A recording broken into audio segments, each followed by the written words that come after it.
Christi Ratcliff here. I wanted to bring a video. This was actually requested by one of my clients to kind of keep up to date on what you can do during this time of COVID-19 with your finances. So I'm going to do a quick PowerPoint presentation with you to walk you through my recommendations. I am a master financial coach. I have been working with hundreds of clients on their finances over the last 12 years, and I want to help here and serve you during this time. So let me get going with this slideshow on what your financial focus should be during this time. So I'm going to make my video there we go. Okay, so I want to start with first things not to do, okay? First of all, don't stop paying on things like your mortgage or your car payment or utilities or anything like that without communicating with the company first. You must communicate with them, and I'm going to talk about that in just a few seconds. Two, spend your money hoarding. We saw that when this first came out, people were hoarding things. And if you noticed, a lot of the stores are putting up signs that says now you can't even return things. So if you did go out and you did overspend because you were living in fear of what could happen and you bought too much of food or toiletries or toilet paper, things of that nature, what I would recommend for you to do in this instance is to post that you have some things for sale and that you are selling them for the price you bought them for. And you can recoup some of that cash because some people may need those things. But obviously you're going to have to be open and vulnerable that you did buy extra or that you have extra of these things. And if anybody wants to buy them at the price you bought them for, this is not a time to make money off of people, guys. We do not do that during this time. Number three, pull everything out of the stock market if you're invested. That would actually be the worst thing you can do. Listen, if you're in the stock market and you pull it out, it's going to make it nosedive even more. And you've already lost everything you can. I believe the stimulus package is getting passed today. And so the market is going to actually go up for those who are invested in the market. I do not recommend that you pull out any of your money if you are invested in it. And I'm not a financial advisor, so I'm not going to say whether it's the right time to invest or not. You call your advisor, you speak to your spouse, you talk about that. That's between y'all. But I'm just saying this is not the time to pull everything out of fear. Number four, don't go to the bank and pull out all your money. The banks, everything is working fine. It's not that the banks are going to shut down and take all your money. They're working just fine. There is money in there. Your money's there. The problem is that the banks don't hold everybody's money at the bank, right? And goodness me, you would hate to go to the bank and pull out all that money and walk outside and then somebody rob you. Because they know people are doing that. And there are people like that are waiting for people to go to the banks and pull out their money. So I recommend do not do that. Leave your money there, get some cash, have a little extra cash maybe in the events. You don't have to go to the bank for cash, but please leave your money in the bank. It is safe, I promise. I do promise that. Number five, stop giving. Don't stop giving and serving where you can. There are people who have stopped tithing with their churches. The churches where a lot of people go for help. And if we stop tithing, we have a harder time giving for people. And if you can serve, that may mean making a meal for somebody or giving food to somebody or picking up prescriptions for somebody.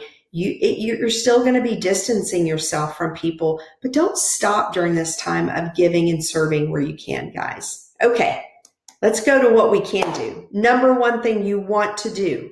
Number one, you want to protect your four walls.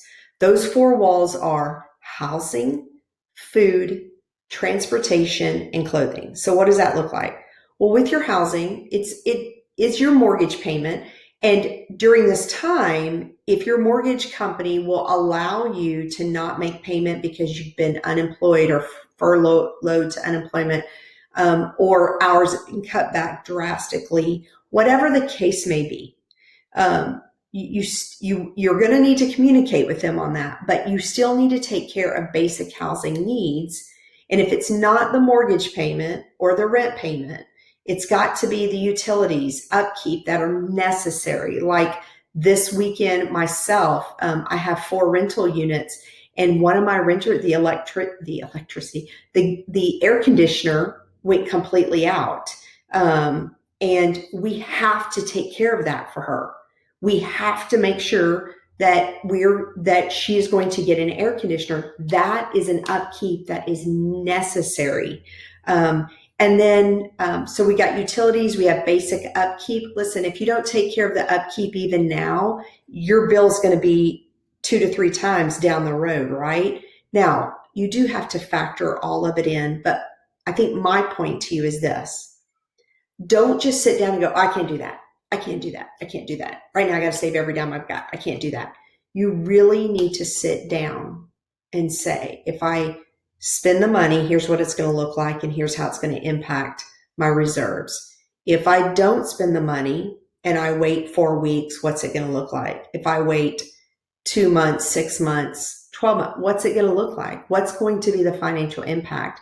That's how you make the decision on, is it a necessary upkeep? And then obviously your payment once deferment is over. Then the next wall is food. We need to make sure we're taking care of our basic needs. And obviously nobody is going out to eat. We are ordering in. Some of us are going out and doing drive-throughs and things of that nature. And I totally understand that, but we need to make sure we take care of our food. Then we have transportation. That's fuel, upkeep, tags and registration, and insurance. We need to make sure we're taking care of those things and our payment on that, and unless it's been deferred, right, during this time frame. And then clothing, basic needs. Right now, I'm sure there's not a lot of clothes buying out going on right this moment, but what I'm talking about is these are the basic things.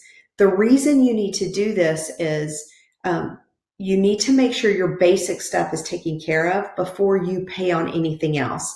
I said before in another video, we want to reserve cash, not use our credit card, but we want to reserve cash. So we want to make sure that we're not spending on things unnecessarily. And one of those things is going to be debt. If it means a difference between paying a credit card bill versus taking care of your housing, food, transportation, and clothing, the credit card bill needs to wait. Guys, we're in an unprecedented time, right? The stimulus bill, I believe, is getting passed today, which is wonderful news. For those who are unemployed, you're going to get unemployment benefits. I believe in the stimulus bill, a one-time extra $600, if I'm not mistaken. And so those funds need to be used wisely. And your 4 walls are the most important things that you spend your money on. And then you deal with the other stuff.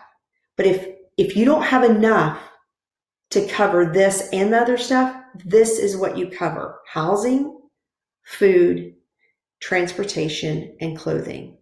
And that even means that you may have to take a couple of months after we get back to our normal before you start even paying on some of those debts, because eventually you're going to have to pay the mortgage payment.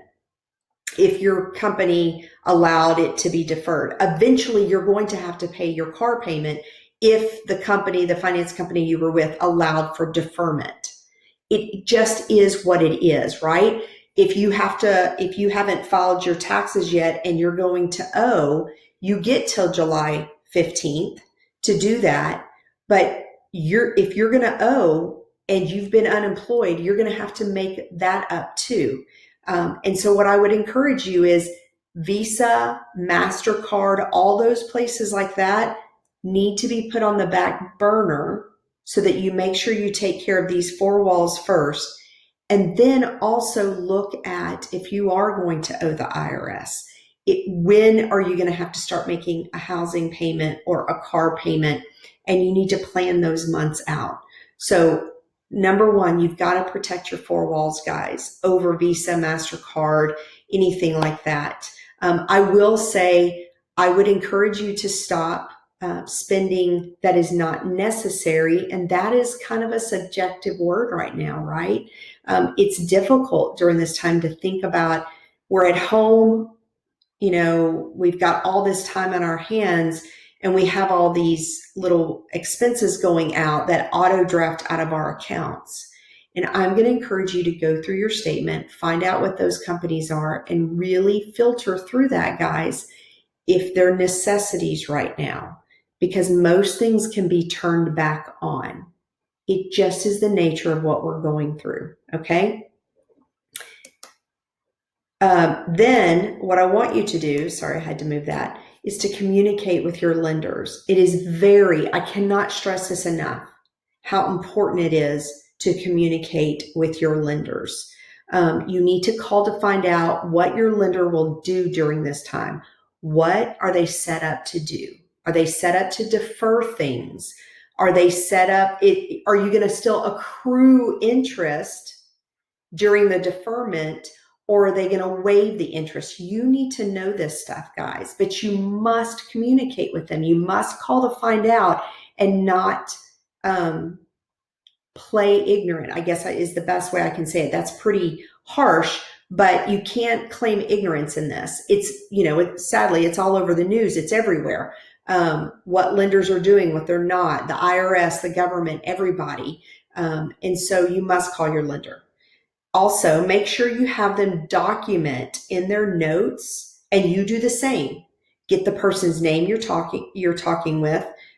Write down the time you started the conversation, you ended the conversation, and then write out the details of what you discussed and what the resolution was, so that you have your notes. You are hoping they're putting their notes in. And let me just say, I have yet to find a lender that doesn't record.